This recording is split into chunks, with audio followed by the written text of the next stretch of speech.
Hi guys, hope everything's going well. We are going to continue our discussion about the Cold War. And last week we concentrated on kind of the build up to the Cold War with the Soviet Union as our kind of chief rival. Communism versus capitalism, communism versus democracy. And then we also talked about the importance of the space race. We talked about Korea, and we talked about the rise of communism in Cuba and the Cuban Missile Crisis and all that. This week, our focus is going to be Vietnam. And so Vietnam was a conflict born out of the Cold War, hence why we're talking about it kind of along these lines of the Cold War. And it really spurred from, two kind of sources, basically, guys. So one was our relationship with France. So um, prior to World War II, guys, this area right here, you can see my mouse, the cursor, that was often referred to as Indochina. And uh, the French controlled Indochina. They had colonized the area. And so obviously, people in Vietnam, they were fighting for their independence.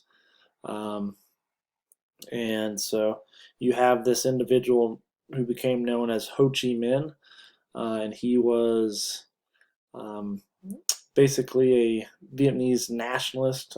So he wanted a free, independent Vietnam. So he was anti-colonialism, and because he was anti-colonialism, he was very much drawn um, to communism, which had sprouted in Russia and the Soviet Union following World War One, basically. And so here was a doctrine that was anti-colonialism, and so this very much appealed to Ho Chi Minh, and so he became a communist. He spent time in the Soviet Union. He spent time in China, um, both of which well, China will become communist. It wasn't communist yet, but so he became communist and helped create a communist party in Vietnam. He also helped create a nationalist army, basically a liberation front army called the Viet Minh. Okay, and so he was trying to gain independence for Vietnam. Then World War II hits.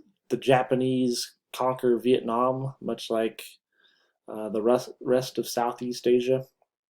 And so now, instead of fighting the French, Ho Chi Minh and his supporters, they're trying to fight the Japanese. And so they're trying to drive out the Japanese while also keep the French out after the war. And so, if you guys remember talking about World War II, the peace treaty of Japan was signed on the USS Missouri in September 1945. Um, that same day, Ho Chi Minh declared Vietnam independent. So he thought, okay, this is a sign we're going to be independent. The Japanese are out. We're in. The United States, we had been very supportive of countries ruling themselves independently, of, you know, people living in a territory deciding their own fate. Um, so essentially, anti-colonialism. So we had come out in favor of that, and so he thought for sure with the signing of this peace treaty with the Japanese and the war officially ending that Vietnam would be independent. But the French were not interested in giving up their holdings in Southeast Asia, giving up that colony. And so they really pressured the United States. They said, and we're trying to form NATO, um, the North Atlantic Treaty Organization, this group that's basically supposed to be a shield, a defense against the Soviet Union and communism. in Eastern Europe. And here you have the largest country physically in Europe, in France, in continental Europe. Um, it's the largest country, saying, we don't know if we're going to join. And so we needed their support to join NATO, to put this thing together. And therefore we had to support them in Vietnam. And so we sent some military forces. We were giving them supplies and things like that secretly, sending over military advisors. Um, and so that started our support of Vietnam. And it's known that Ho Chi Minh is a communist, so that doesn't help either. So basically, guys, what happens is the Viet Minh, Ho Chi Minh's forces, they are able to defeat the French at Dien Bien Phu, and this was a crushing defeat for the French garrison there, and really brought them to the negotiating table. So in 1954, they met in Geneva, Switzerland, and started negotiating.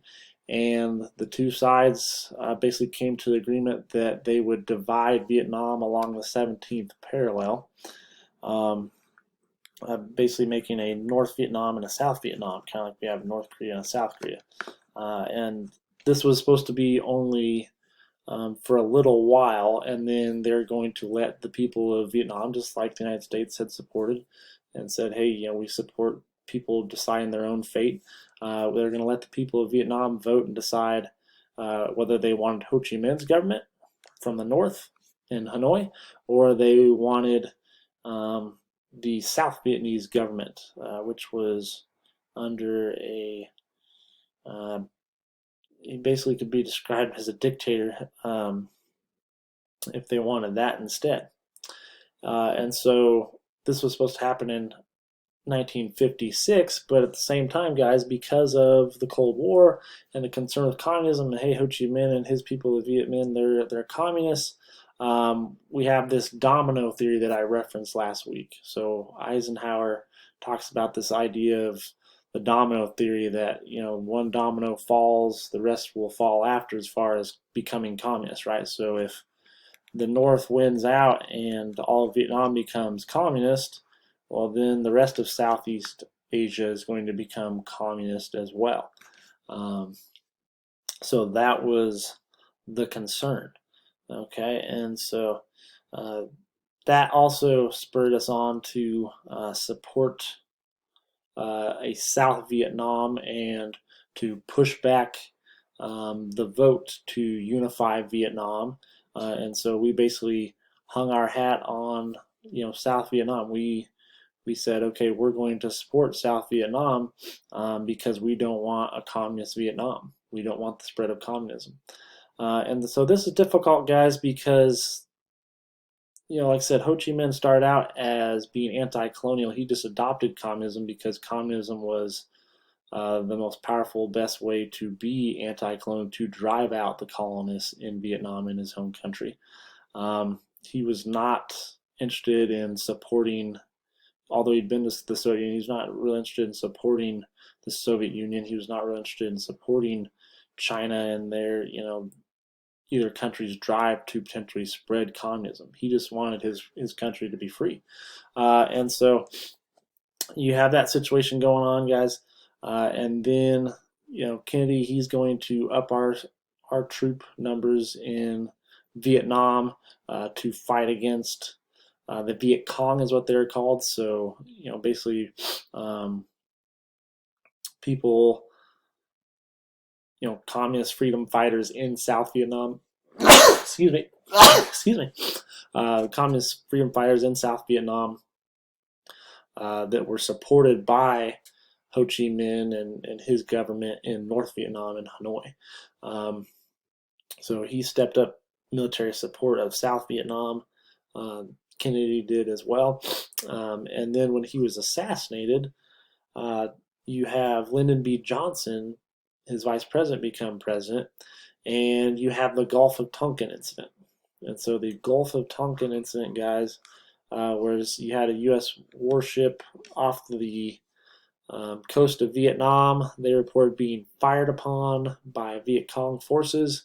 Um, and so basically, Johnson took that opportunity to say, hey, I need the power, the forces to police what's going on in Vietnam. And so was known as a police action when he upped the war in Vietnam. But uh, basically, what he did is he's going to end up sending roughly 500,000 troops to Vietnam to fight to help the South Vietnamese against North Vietnam and the Viet Cong.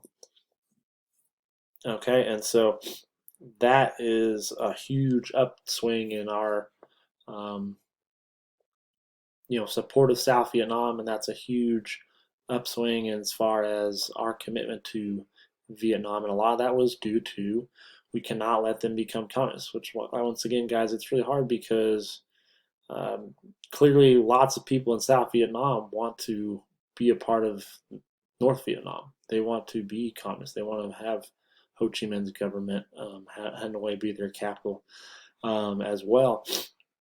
Which it kind of boils down to, guys, in Vietnam, if you look at that culture, um, it is a collectivist culture. It's a collectivist culture.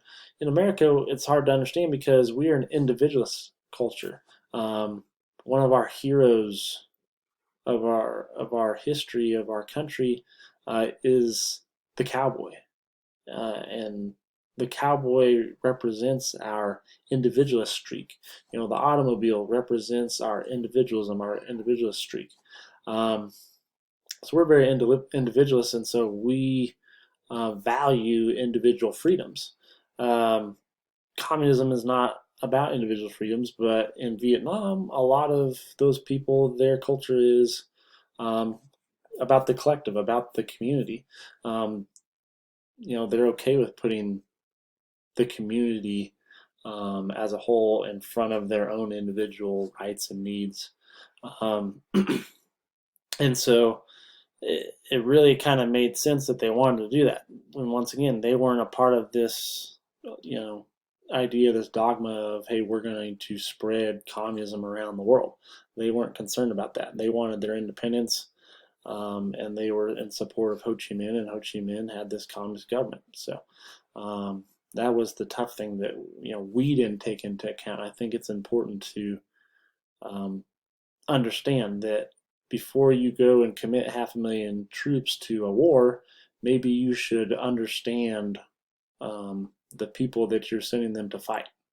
And so that's something that we did not do well in that situation. All right, guys, that does it for this video. I hope you have a good start to the week, and I will talk to you later.